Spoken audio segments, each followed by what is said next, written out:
오늘 우리에게 주시는 하나님의 말씀은 신약성경 에베소서 2장입니다.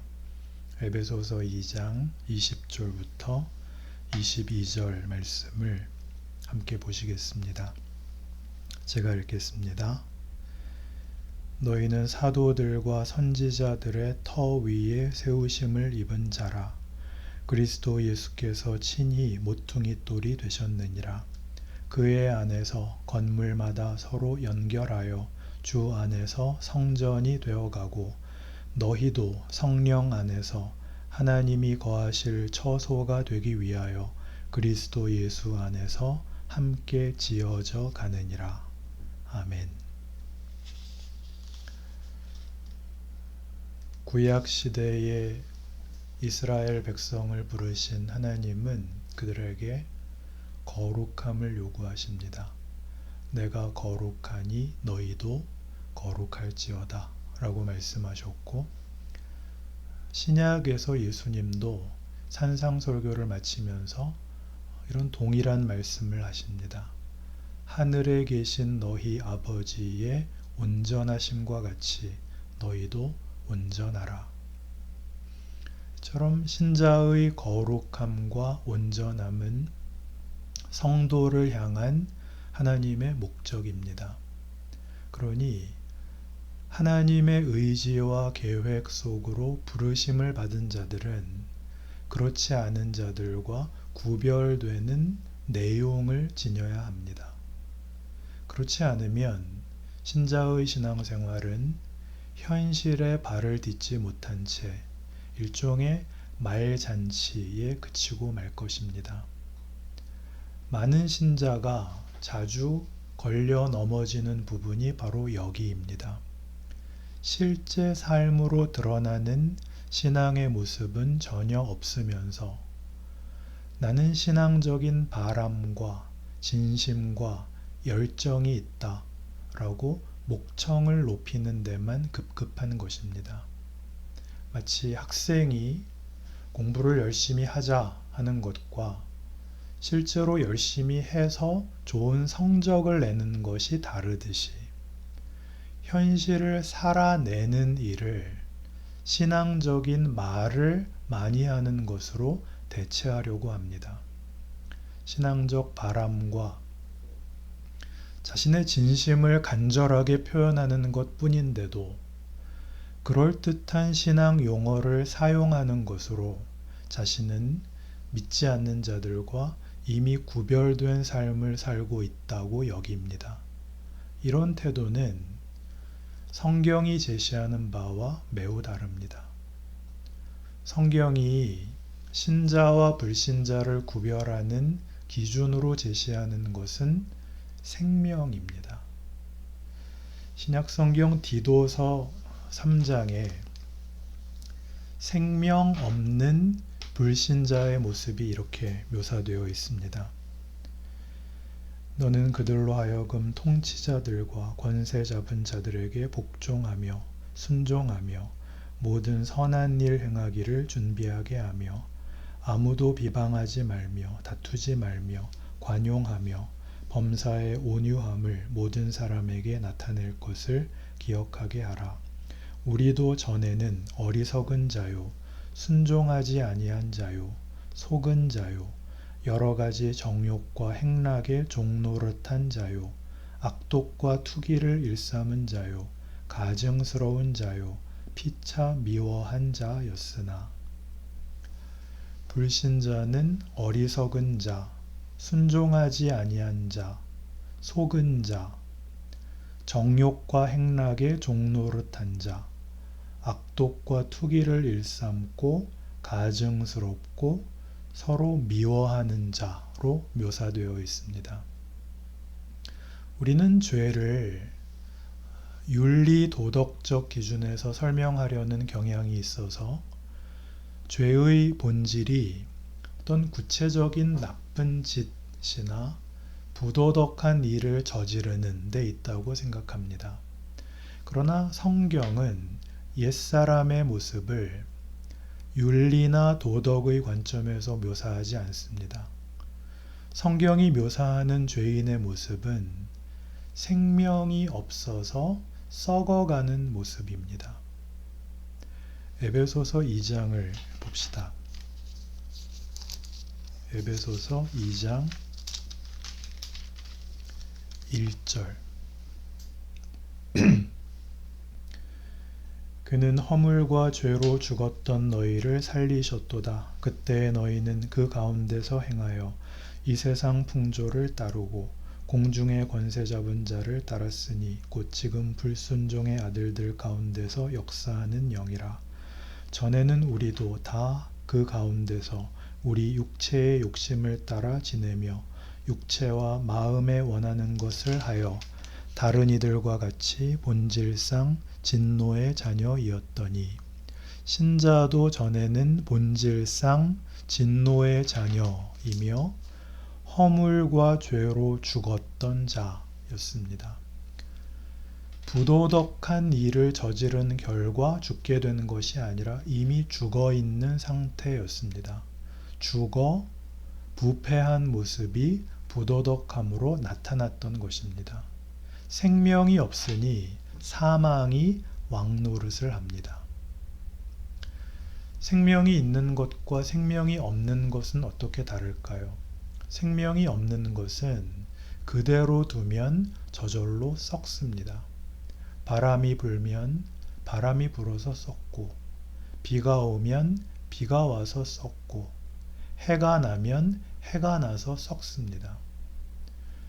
반면 생명이 있는 것은 바람이 불면 바람이 불어서 자라고, 비가 오면 비가 와서 자라고, 해가 나면 해가 나서 자랍니다. 세상과 교회의 가장 큰 차이가 바로 여기 생명이 있느냐 없느냐에 있습니다. 에베소서 4장을 봅시다. 에베소서 4장 17절. 그러므로 내가 이것을 말하며 주 안에서 증언하노니 이제부터 너희는 이방인이 그 마음에 허망한 것으로 행함같이 행하지 말라. 그들의 총명이 어두워지고 그들 가운데 있는 무지함과 그들의 마음이 굳어짐으로 말미암아 하나님의 생명에서 떠나 있도다. 그들이 감각 없는 자가 되어 자신을 방탕에 방임하여 모든 더러운 것을 욕심으로 행하되. 여기서는 불신자를 가리켜서 하나님의 생명에서 떠나 있다고 합니다. 죽어 있다는 뜻입니다. 그들은 감각 없는 자가 되어 자신을 방탕에 방임하여 모든 더러운 것을 욕심으로 행하는 사람들입니다. 썩어짐에 자신을 내맡길 수밖에 없는 죽은 자의 모습을 잘 보여주는 말씀입니다. 이와는 달리 신자에게는 이렇게 말씀합니다. 같은 4장 23절. 오직 너희의 심령이 새롭게 되어 하나님을 따라 의와 진리의 거룩함으로 지으심을 받은 새 사람을 입으라. 믿는 사람을 새 사람이라고 부릅니다. 새 사람이라는 것은 새롭게 생명을 가진 존재라는 뜻입니다. 이렇게 성경이 신자와 불신자를 구별할 때 사용하는 단어는 새 생명, 또 살아남 같은 단어들입니다. 로마서에도 이런 표현은 매우 자주 나오는데 같은 맥락에서 살펴볼 수 있습니다. 로마서 6장 4절입니다. 그러므로 우리가 그의 죽으심과 합하여 세례를 받음으로 그와 함께 장사되었나니 이는 아버지의 영광으로 말미암아 그리스도를 죽은 자 가운데서 살리심과 같이 우리로 또한 새 생명 가운데서 행하게 하려 함이라. 이렇게 되어 있어서 새 생명이라는 이 말이 신자와 불신자를 그냥 구별하는 기준이 되는 데에서 더 나아가 신자에게 적극적 신앙을 권면할 때도 사용이 됩니다. 로마서 5장 10절. 곧 우리가 원수 되었을 때에 그의 아들의 죽으심으로 말미암아 하나님과 화목하게 되었은즉 화목하게 된 자로서는 더욱 그의 살아나심으로 말미암아 구원을 받을 것이니라.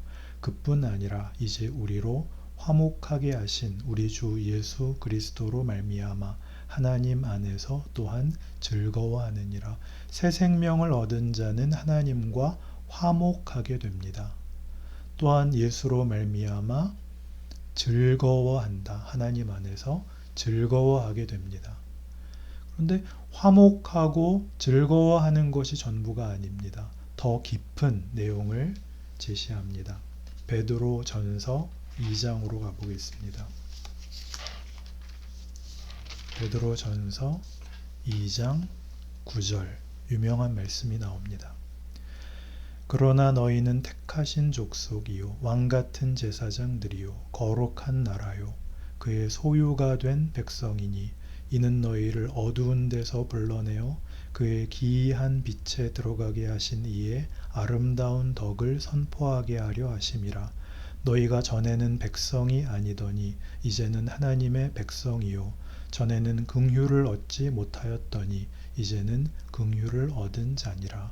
우리는 하나님이 택하신 족속이요 왕같은 제사장이고 거룩한 나라이며 그의 소유된 백성입니다. 그런데 이처럼 어두움에서 건져내진 것에 머무르지 않고 더 나갑니다. 베드로 후서 1장 4절 이로써 그 보배롭고 지극히 큰 약속을 우리에게 주사 이 약속으로 말미암아 너희가 정욕 때문에 세상에서 썩어질 것을 피하여 신성한 성품에 참여하는 자가 되게 하려 하셨느니라. 새 생명은 신자와 불신자를 구별하는 데 그치지 않고 하나님과 화목하게 되고 그분과 하나가 되며 여기서는 신의 성품에 참여하는 일을 가능하게 하는 원동력이 된답니다. 이렇게 새 생명을 얻은 우리는 이루 말할 수 없는 영광 가운데 살게 되었습니다. 성경은 하나님이 우리를 부르실 때에 우리가 거룩해서 부르시는 것이 아니라 거룩함을 목표로 부르셨다고 분명히 말씀합니다. 그러니 이제 하나님의 백성이 되었으니 거룩해지라고 하나님은 요구하십니다.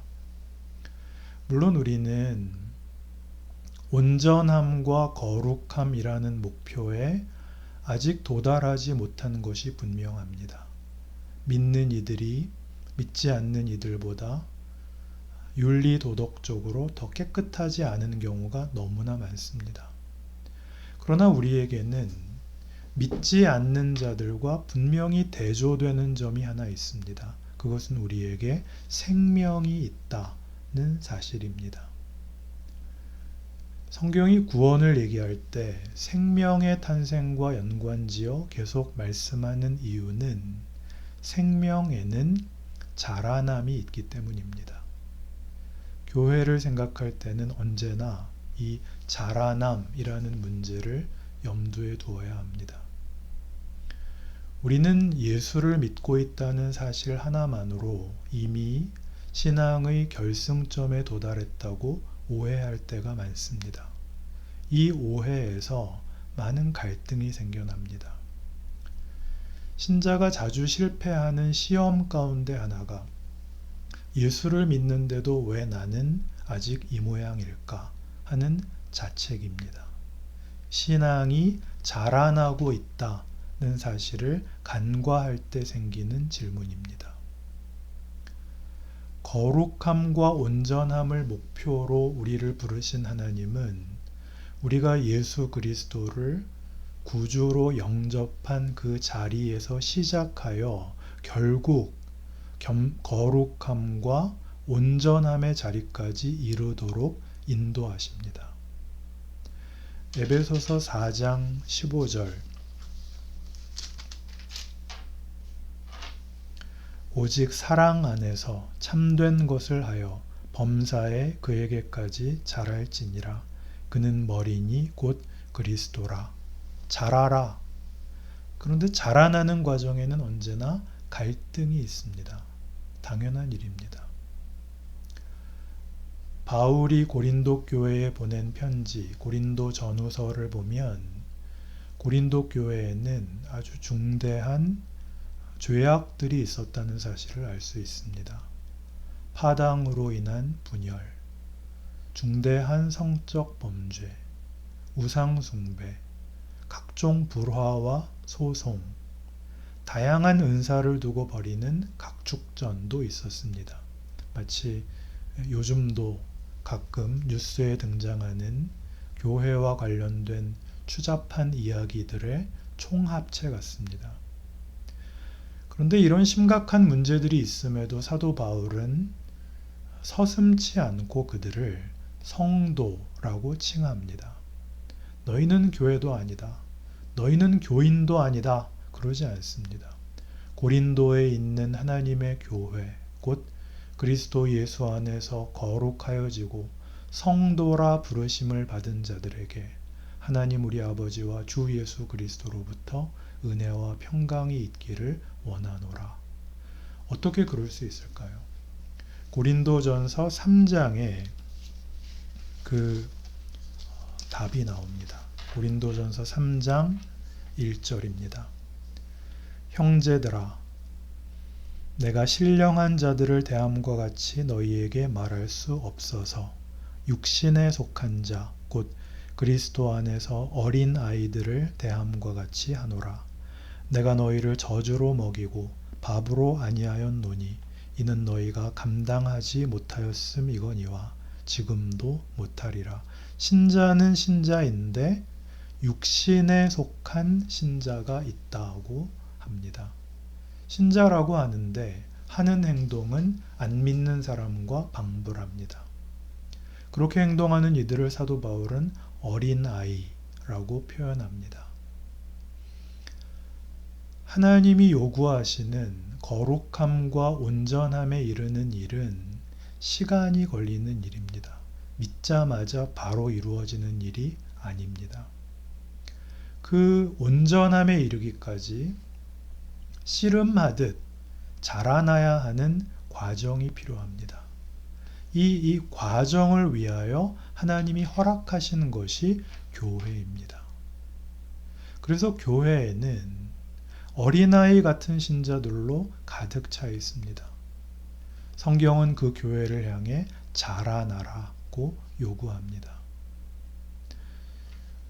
오늘 본문 에베소서 2장 말씀처럼 우리는 하나님이 거하실 처소가 되기 위하여 지어져 갑니다. 이렇게 지어져 가는 온전함을 향해 걸어가는 길에서 별의별 일들이 교회에서 일어납니다. 그런데 그것이 주께서 교회를 만드신 목적입니다. 왜 하나님은 우리를 구원하신 후에 각자 홀로 두시지 않고 교회로 부르셨을까요? 온전함과 거룩함은 관계 속에서만 빚어질 수 있는 성품에 관한 것이기 때문입니다. 교회에 대해 생각할 때 우리는 이 대목을 가장 중요하게 여겨야 합니다. 우리는 신앙이 좋은 사람이란 하나님을 위하여 번듯한 일을 하는 사람이라고 생각하는 경향이 있습니다. 그렇지 않습니다. 우리 교회가 한때 절기헌금을 몽땅 구제를 위해 쓰고는 했습니다. 여러분 열심히 헌금해 주셨죠. 몇 년 그렇게 하다가 보니까 거기 너무 얽매이는 것 같아서 그만하기로 했습니다. 물론 또 필요하면 그렇게 할 수 있습니다. 그러나 하나님이 교회에 가장 우선하여 요구하시는 일은 궁핍한 자를 돕는 것도 아니고 압제당하는 자를 구하는 것도 아닙니다. 하나님은 우리가 교회를 통하여 하나님의 자녀다운 성품을 갖기를 원하십니다. 우리가 하나님의 자녀다운 성품을 갖게 되면 목회자가 얘기하지 않아도 궁핍한 자를 구제하고 압제당하는 자를 구하는 일은 자연스럽게 따라올 것입니다. 오늘 우리가 함께 본문으로 읽은 에베소서에서는 교회로 부름받은 자들이 하나님의 자녀다워지기 위해 함께 다듬어져 가야 한다는 이야기를, 즉 교회 공동체로 모인 신자들을 건물이 지어져 가는 모습에 비유하고 있습니다. 벽돌 하나만 있어서는 건물이 지어지지 않습니다. 벽돌과 벽돌을 쌓아 연결해야 건물이 되죠. 요즘은 대개 벽돌이 규격화되어 있어서 그냥 규격대로 같은 규격의 벽돌을 사다가 쌓으면 되지만, 우리 고궁이나 서울 성곽 같은 곳에 가보시면 담장이나 계단을 자연석 그대로 다듬어서 끼워 넣은 것을 볼 수 있습니다. 그렇게 해서 건물을 지어 가려면 돌 하나하나를 옆에 있는 돌과 밑에 괴인 돌을 보며 조금씩 다듬고 깎아서 맞춰야 됩니다.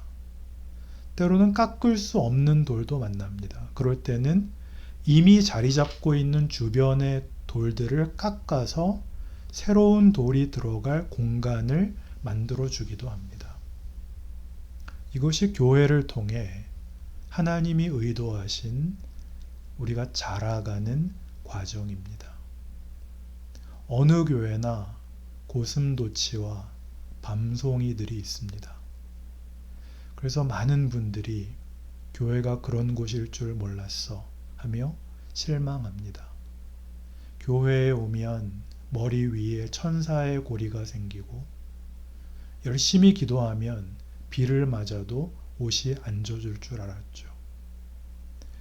예배당에서 만나면 그렇게 우아하게 웃으며 인사하는 신앙 좋아 보이는 그분이 그런 분일 줄은 몰랐죠. 예수님에 관한 성경의 표현 중에 목수라는 말이 있는데, 이 말이 신약 성경이 쓰인 헬라어로는 석공이라는 뜻도 된답니다. 석공이 돌을 다듬듯이 하나님은 교회로 불러 모은 우리를 다듬어 가십니다. 전에는 결코 용납할 수 없던 일도 이제는 주님의 마음으로 받아들일 수 있게 우리 마음을 넓혀 가십니다. 근데 이런 과정이 우리는 싫습니다. 당연하죠. 내가 깎여야 하니까요. 그러나 우리가 모인 것은 이 일 때문입니다.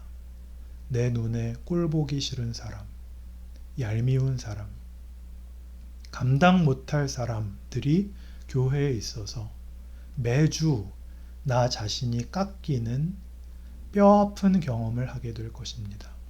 이 아픔을 겪게 될 때 여러분, 그만큼 우리는 온전함으로 나아가게 됩니다. 어떤 일을 이루기 위해 어려움을 견디며 애쓰는 것을 각고의 노력이라고 합니다. 뼈를 깎는 노력이라는 뜻이지요.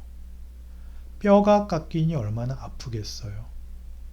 교회도 이 노력을 요구받고 있으니 우리가 교회로 그리스도의 한 몸으로 모이는 일이란 쉽지 않습니다. 참 어렵습니다.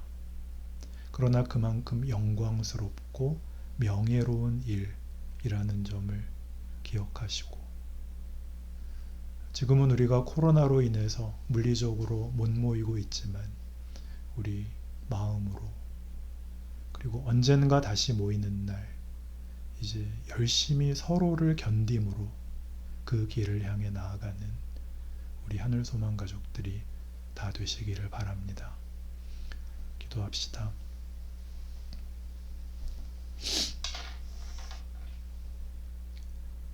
하나님 아버지, 우리를 주님의 몸된 교회로 부르셨습니다. 교회로 모이는 기쁨이 있습니다.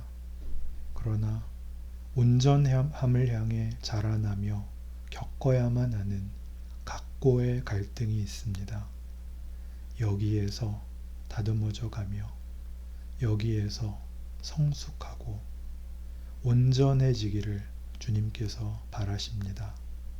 우리 함께 열심히 서로를 견딤으로 하나님 거하실 든든한 처소로 지어져 가는 보람과 명예와 기적을 누리는 우리 하늘소망의 가족들, 우리 교회 되게 하옵소서. 예수님 이름으로 기도드립니다. 아멘.